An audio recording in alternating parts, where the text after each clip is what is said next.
आज की क्लास में हम शुरू करने वाले हैं 20 महत्वपूर्ण क्वेश्चन ऑब्जेक्टिव हिंदी की।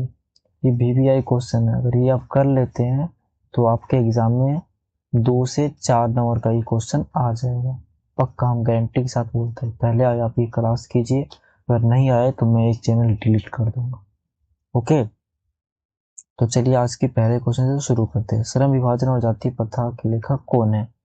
पहला है रामविलास शर्मा, दूसरा भीमराव अंबेडकर, तीसरा है गुणाकर मूल्य और चौथा है हजारी सत्यदेवी। तो इस क्वेश्चन का सही आंसर हो जाएगा option number B, Bhimrao Ambedkar. Okay, चलते हैं अपने दूसरे क्वेश्चन पे। 20 की दांती कहानी का मुख्य पात्र कौन है? यानी 20 की दांती की जो कहानी, इसके मुख्य पात्र यानी मैंने किरदार में कौन है, यानी इस कहानी में किरदार जो थे वो कौन है? पहला सेन साहब, दूसरे मदन खोखा। आप लोग ये कहानी पढ़ाए थे दूसरे चैनल पे, आप देखे होंगे थ्योरी में। ये बहुत ही इंटरेस्टिंग कहानी था। इसमें सेन साहब और मदन खोखा ये तीनों इस कहानी के पात्र थे और ये बहुत अच्छी कहानी थी, ये सुनने में बहुत अच्छी लगी। ठीक है, तो चलते तीसरे क्वेश्चन में। मछली कहानी किस लेखक द्वारा लिखी गई है? पहला विनोद कुमार शुक्ल है, दूसरा यतीन्द्र मिश्र राय, तीसरा अशोक वाजपेयी और चौथा है रामविलास शर्मा। तो इस क्वेश्चन का सही आंसर हो जाएगा विनोद कुमार शुक्ल। ओके, चलते हैं अपने चौथे क्वेश्चन पे। बहादुर शीर्षक कहानी के लेखक कौन है? बहादुर शीर्षक ये क्या एक कहानी, इसके लेखक कौन है? पहला अमरकांत है, दूसरा रामविलास शर्मा है, तीसरा गुणाकर मूल है और चौथा अशोक वाजपेयी है। तो इस क्वेश्चन का सही आंसर हो जाएगा option number A, Amarkant. Okay, चलते अपने पांचवें क्वेश्चन पे। भारत माता कविता के कवि कौन है? भारत माता क्या एक कविता, इसकी कवि कौन है यानी राइटर कौन है, ये कौन इसको लिखे हैं? तो पहला ऑप्शन है रामधारी सिंह दिनकर, दूसरा ऑप्शन है राम सुमित्रानंद पंत और हमारा तीसरा ऑप्शन है प्रेमगन और चौथा ऑप्शन है कुंवर नारायण। तो इस क्वेश्चन का सही आंसर हो जाएगा option number B, Sumitranand Pant Bharat Mata कविता की कवि को लिखे हैं। जनतंत्र का जन्म के कवि कौन है? जनतंत्र का क्या है ये जन्म, इसके कवि कौन है? पहला सुमित्रानंद पंत, दूसरा रामधारी सिंह दिनकर है, तीसरा कुंवर नारायण है और चौथा अनामिका है। तो इस क्वेश्चन का सही आंसर हो जाएगा Ramdhari Singh Dinkar, option number B is right answer. Okay, चलते अपने अगले क्वेश्चन पे। हमारी नींद कविता के लेखक कौन है? पहला है अनामिका और दूसरा है वैन डंगवाला, उसका तीसरा सुमित्रानंद पंत और चौथा है जीवानंद दास। तो इस क्वेश्चन का सही आंसर हो जाएगा वैरेन डंगवाला, यानी option number B is right answer. Okay, Hiroshima कविता के कवि किस बम की बात की गई है? यानी हिरोशिमा कविता में किस बम यानी कौन सी बम की बात कही गई? पहला हाइड्रोजन बम, दूसरा है परमाणु बम, तीसरा है ऑक्सीजन बम और चौथा है नाइट्रोजन बम। किसी में इसका प्रयोग नहीं किया बल्कि परमाणु बम का प्रयोग किया गया था इस तरह कहानी में। दही वाली मगम्मा कहानी का मुख्य पात्र कौन है? दही वाली मगम्मा है, उसकी कहानी का मुख्य किरदार कौन है? पहला नजम्मा है, दूसरा मगम्मा है, लक्ष्मी है, सीता है। इस क्वेश्चन का सही आंसर हो जाएगा ऑप्शन नंबर बी। ये भी बहुत फनी कहानी था, इस कहानी को भी थ्योरी करने में बहुत मजा आ गया, वो क्लास भी आप अवश्य देखिएगा। हमारा 10वां क्वेश्चन है, ढाते विश्वास कहानी किस राज्य की बाढ़ और सूखा से प्रभावित है? यानी ढाते विश्वास क्या है कहानी है, इस कहानी में किस राज्य की बाढ़ का सूखा से प्रभावित को दर्शाया गया है? ऑप्शन नंबर ए है बिहार, ऑप्शन नंबर बी है राजस्थान, ऑप्शन नंबर सी है उड़ीसा, ऑप्शन नंबर डी है गुजरात। इस क्वेश्चन का ऑप्शन आंसर हो जाएगा ऑप्शन नंबर सी, उड़ीसा। ये ढाते विश्वास कहानी की बाढ़ से सूखा को दूरदर्श द्वारा बताया गया है। ठीक है, हमारा 11वां क्वेश्चन है, माँ कहानी का मुख्य पात्र कौन है? माँ क्या है एक कहानी, इसका मुख्य पात्र मेन किरदार कौन है? पहला ऑप्शन है सीता, दूसरा है मंगू, तीसरा है पपीता और चौथा है नजमा। इस क्वेश्चन का सही आंसर हो जाएगा मंगू, वही मंगू, हाँ याद है ना, हाँ वही।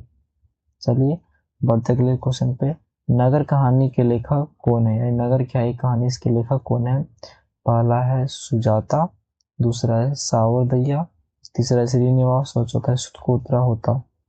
तो इस क्वेश्चन का सही आंसर है सुजाता। ओके। नागरी लिपि के निबंध के लेखक कौन है? नागरी लिपि क्या है कि निबंध, इसके लेखक कौन है? पहला गुणाकर मूल्य, दूसरा है अमरकांत, तीसरा है रामविलास शर्मा और चौथा है हजारीप्रसाद त्रिवेदी। तो इस क्वेश्चन का सही आंसर हो जाएगा गुणाकर मूल्य। ओके। चलते हैं अपने 14वें क्वेश्चन पे। परंपरा का मूल्यांकन किसकी रचना है? परंपरा का मूल्यांकन किसकी रचना है? पहला है अमरकांत, दूसरा है रामविलास शर्मा, तीसरा है गुणाकर मूल्य और चौथा है अशोक वाजपेयी। तो इस क्वेश्चन का सही आंसर हो जाएगा रामविलास शर्मा। ओके। चलते हैं अपने 15वें क्वेश्चन पे। अक्षर ज्ञान कविता किस कवित्री की रचना है? पहला है अनामिका, दूसरा है सुजाता, तीसरा है महादेवी वर्मा, चौथा है सविता।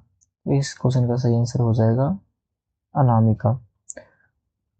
अपन 16वें क्वेश्चन पे चलते हैं। लौटकर आऊंगा फिर कविता के कवि कौन? लौटकर आऊंगा क्या है? एक कविता, इसके कवि कौन है? पहला है वैरेंडंग वाला और दूसरा है कुंवर नारायण और तीसरा जीवनानंद दास और चौथा है प्रेमघन। तो इस क्वेश्चन का सही आंसर हो जाएगा प्रेमघन। ठीक है। चलते हैं अपने 17वें क्वेश्चन पे।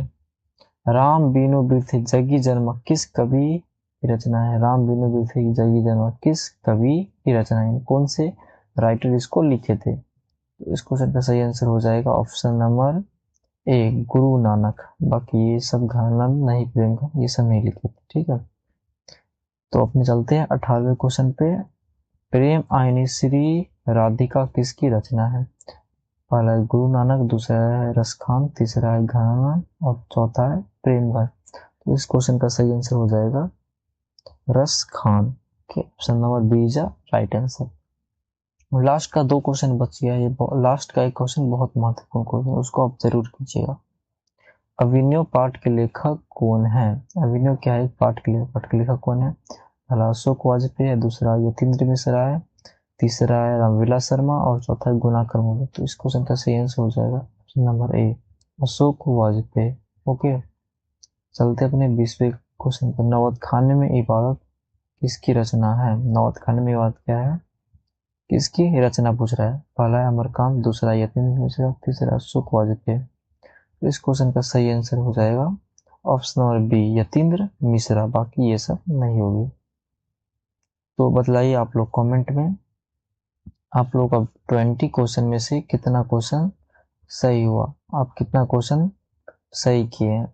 और हाँ, हम सोच रहे हैं कि आप लोगों को VVI मॉडल सेट लाने का। मॉडल सेट ये आपके एग्जाम की दृष्टि से बहुत महत्वपूर्ण क्वेश्चन है। इसमें हम 50 क्वेश्चन कराने का सोच रहे हैं। इसमें से आप लोग को टेस्ट की तरह देना है, जिसमें से आपको लमसम अगर 30 प्लस अगर कर लेते हैं तो आपको आपकी तैयारी हम अच्छी मानेंगे, क्योंकि उसमें लेवल भी अच्छी होगी। ठीक है। VVI क्वेश्चन रहेगा, अगर आप कर लेते हैं तो एक टेस्ट की तरह रहेगा। ठीक है। तो मिलते हैं अगले क्लास में। ठीक है। मॉडल सेटिंग करने का सोच रहे हैं। बाकी इसका आप अपने हिसाब से जवाब कमेंट में जरूर दीजिएगा। ठीक है भाई। अपना चैनल है, नया चैनल, लाइक कर लो, शेयर करो, सब्सक्राइब अपने एक दोस्त के साथ जरूर शेयर करो। ठीक है भाई। ओके। मिलते हैं अगले वीडियो में। Bye bye, take care.